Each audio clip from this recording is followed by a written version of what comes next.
I miss my life in India 100%. I didn't expect to leave it in 24 hours like that. No. Performing in India, of course, I came off of headlining festivals, and having 7,000 people, 10,000, and in some cases with like A.R. Rahman, like 20,000, 25,000 people singing back, the words to your song is an energy wave that cannot be replicated for sure. So yesterday, my collaborator DMC spoke out about other people from the fraternity using derogatory terms towards women. And instead of being supported by the community, she's been torn down. Like people are threatening her and saying disgusting things like nirbhaya comments, like just disgusting.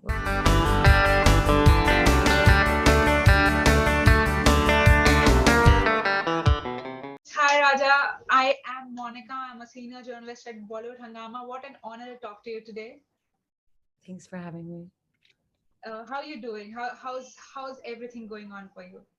It's good, good. Just staying healthy and staying, busy, and excited about all the releases. Finally getting music out after a year.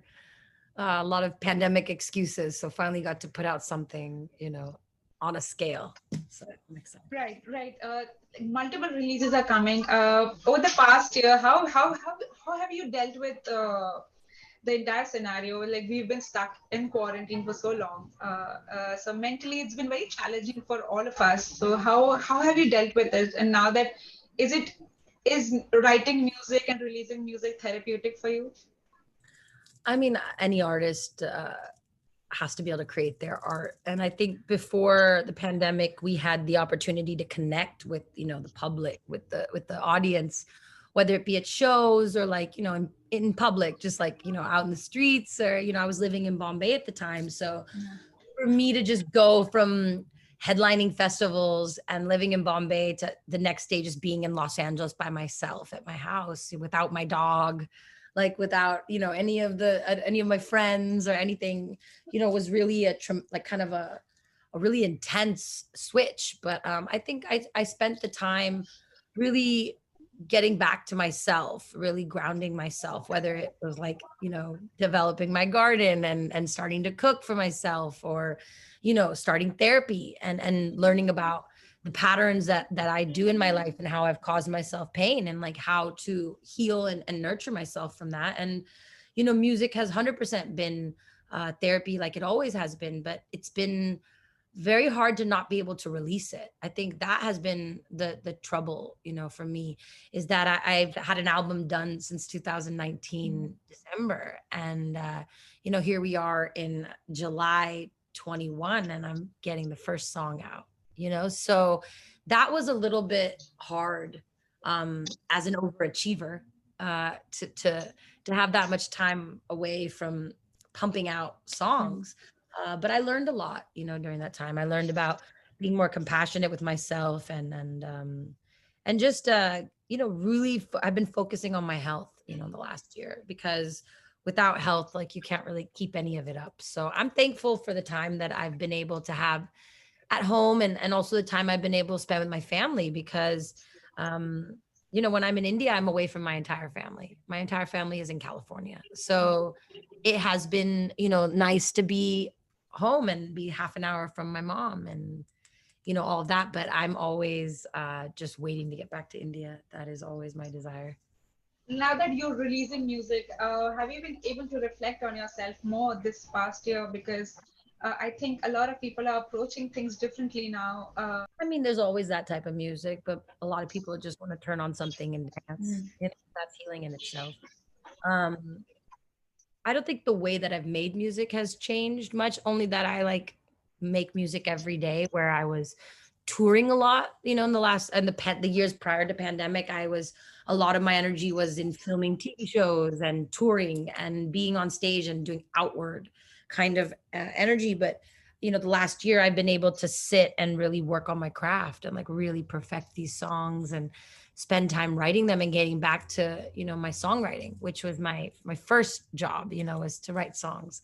So yeah, I don't think anything's changed per se. It's just become more focused. Right. I watched your music video, Firestarter. It's basically so good. Tell me about the song. Like, it's such a beautiful music video, and you are a phenomenal dancer. That's one of the things I absolutely love when you're dancing. Yeah, that was a crazy video, because we wanted the fire, we couldn't start till 8 p.m. So some of those dance scenes are 4 a.m. that you're watching.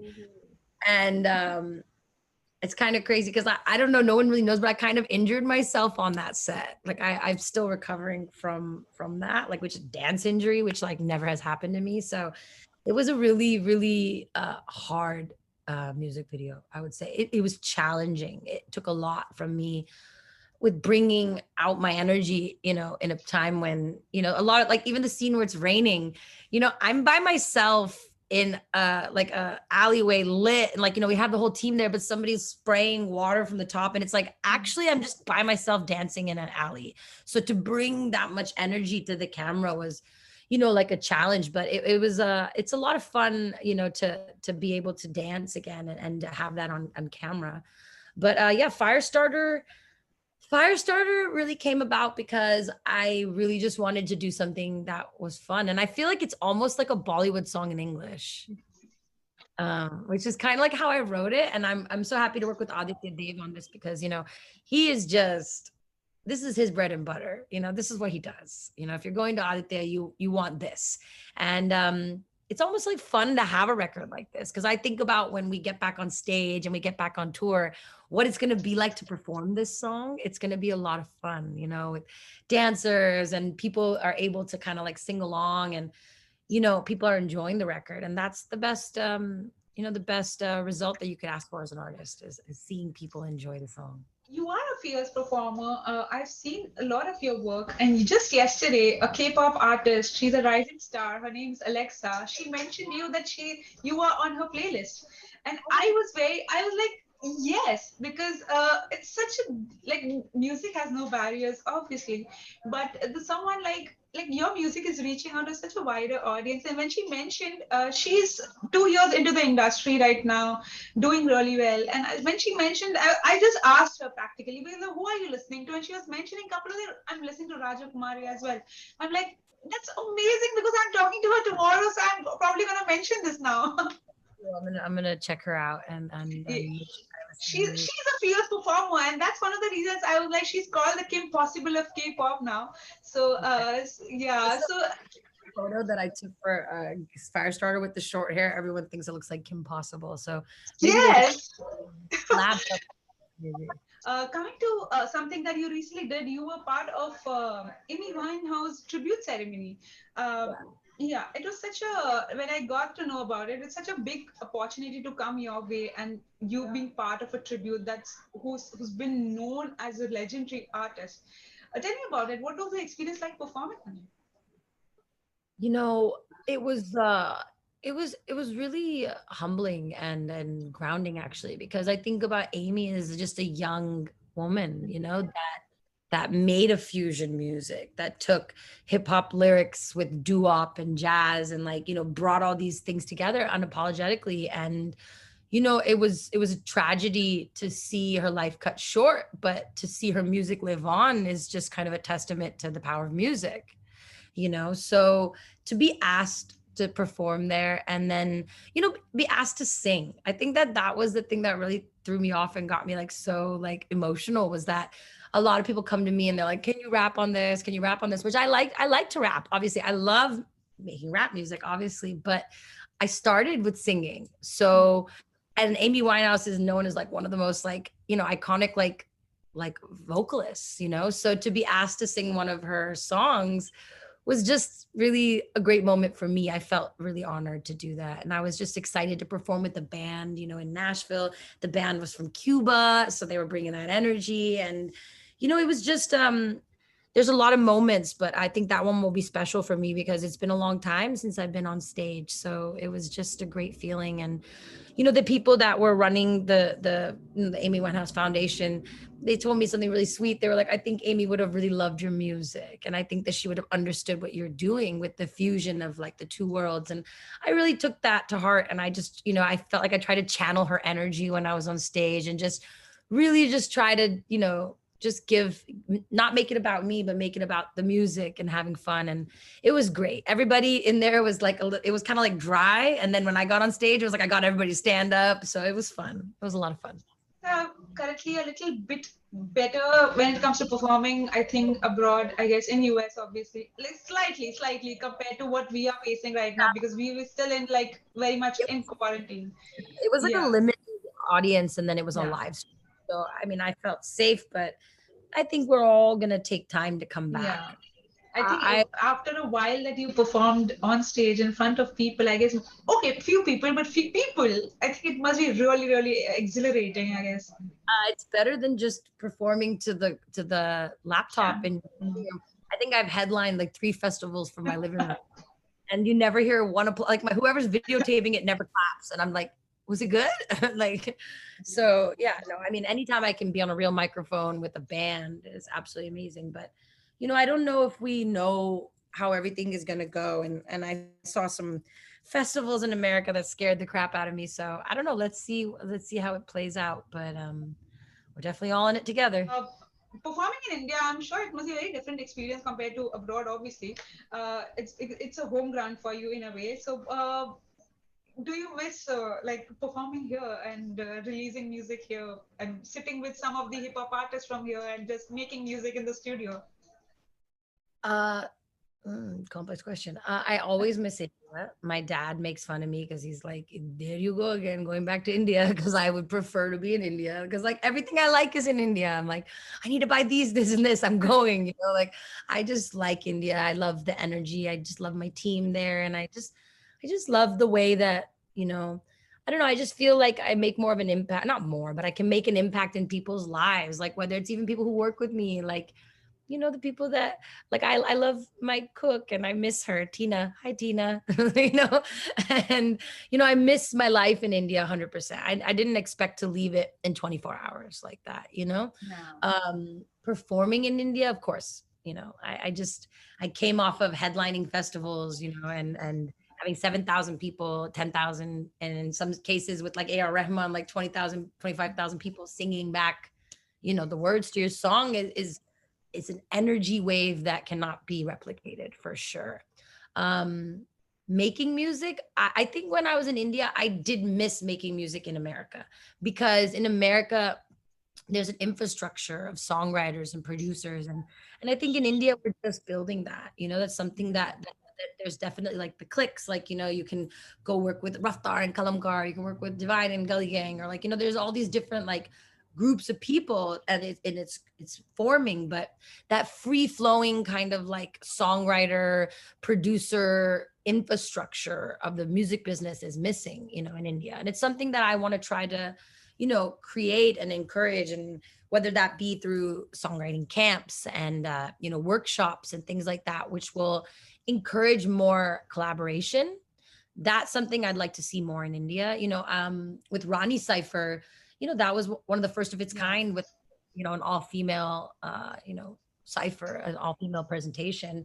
And, I encountered so many interesting things promoting that, like the way people perceived but the one thing that people reacted to it so immediately and viscerally that they wanted more, but then, yesterday my collaborator DMC spoke out about, other people from the fraternity using derogatory terms towards women. And instead of being supported by the community, she's been torn down. Like people are threatening her, and saying disgusting things like Nirbhaya comments, like just disgusting. Like, I can't believe in 2021 that is happening still. So plenty of work to do. Plenty of work to do for females, and equality and in the industry. But it's a great time to have a voice and to have a platform and to use it. That's what I would say. And I've always talked so highly of Dee because I have so much respect for her. She just says what she feels, and I think about you know, I grew up in America where there was an infrastructure for music business. You know, like I'm in Los Angeles, I can find people that are doing sessions, I can learn, I can, you know, I met my publishers and they helped me get in sessions with Timbaland. And, you know, just the experiences that I've had are unique to me because I grew up in Los Angeles with access. But what about, you know, creating those experiences in India for people, you know, to have access to that kind of education and opportunities. So, you know, we have a lot more work to do. But when I see artists like DMC standing up for, you know, herself, and I know Agsy and Siri were also saying some things and being attacked, it's just, I just think we need to do better to protect, you know, our artists. I don't think a male rapper would get this kind of flack compared to a female rapper. Well, I mean, if we start going into gender, then I'll go on Yeah. forever. There's a lot of things that male rappers get that females don't. But I would say my existence and the existence of, you know, my collaborators, D, Meba, Siri, Agsy, you know, there's so many females. Like, come on, Jasmine Sandler's not a rapper, but she is a extremely aggressive force to be reckoned with, you know? So I think there needs to be more sisterhood. There needs to be more support for each other and making sure those things. But I make sure that it's not just a man's game. I think whenever people have to list the top rappers, they still have to list me. So I'm going to make sure that I'm in there when it, even if it comes down to like following numbers on Instagram. I saw some posts and it was like top 10 Indian rappers followed on Instagram. And I was just like, and I was scanning it and I was like, oh, still in there. Okay, good. Or they're like, where they make like a collage of all the guys and then I'm still there. I'm like, can't do without me. So that in itself is a revolution, and there's going to be so much more to come. If we had seen Hustle season 2, if, you know, if the pandemic hadn't delayed that, I think you would have seen so many more females on season 2. And I hope that when season 2 does return, when we are able to safely, you know, congregate together and do Hustle season 2 again, because, you know, we found so much talent. It was such an incredible platform for people to learn. I always felt that it was a platform for me to like impart whatever ideas I could about songwriting and what I've learned, you know, from America and from my experiences in songwriting camps all over the world. You know, I always felt like MTV Hustle was such a great platform to try to teach as much as I could. So look forward to that, you know, coming back. You know, I really look forward to that happening. When you're not making music, what is the one thing that you do to relax yourself and just chill and just like not think about like what you're gonna do next? Watch documentaries on ancient history. It's so weird because I used to study ancient history in college and I just miss it. Like I miss being in those rooms and hearing about theories and just learning more about you know, where we came from. It's really my obsession, and it's actually like real deal. So like when I have a day I'm relaxing, I'm like, I'm in my room watching documentaries. Please leave me alone. And I'll be like in like pyramid code. That's what I Right. like. Who do you listen to in general? Because everyone has one comfort or couple of comfort musicians that they go back to sometimes to listen to them, because you feel like maybe that helps you in many ways. Who are you? Who are your some of your comfort musicians? I mean, there's like albums that if I listen to, I can like reset myself, like the Fugees, The Score, anything Lauryn Hill. But I think I've just been actually listening to like newer music, like the young kids coming out. My creative director, Kirti Narain, she puts me on to a lot of music. I tell her she's the next big A&R. You know, she knows everything coming up. So she introduced me, you know, to an artist named Mohit, who has this like chill hop song. There's a song called Level Up, and then there's a new song called Marzi that I love. Oh my God, it's like for a rainy day. There's an artist named Talvinder that has a song called Ga that is so good. And I just love actually discovering, like, you know, Yash Raj. I don't know if you've ever heard of him, but he is an incredible artist. There's this whole new world of young rappers that have like this, and there's even this guy named Dhruv, okay, with the R is a rupee sign. And there's this like flowing kind of chill hop. MC Heem did some chill hop stuff on MTV Hustle. And I feel like right now I'm getting most inspiration from listening to the youth and what's going on and just kind of feeling, you know, what's the energy, because my music is always rooted, it's always coming from a different perspective, but I just like to know, you know, what are people feeling and thinking. So I'm having fun on the youngins right now. Right. So you guys check out Raj, No, Mohit, Melvin, there, you know, all those records. Well, thank you for telling me because Dope artists, they're a hip hop collective out of Mumbai that are young and talented. Bollywood music, I grew up with Bollywood music, and then obviously I came across a lot of independent music that everyone is doing. Punjabi music is something that I always get inclined towards. Diljit Dosanjh is someone I literally listen to a lot. Hi, Diljit.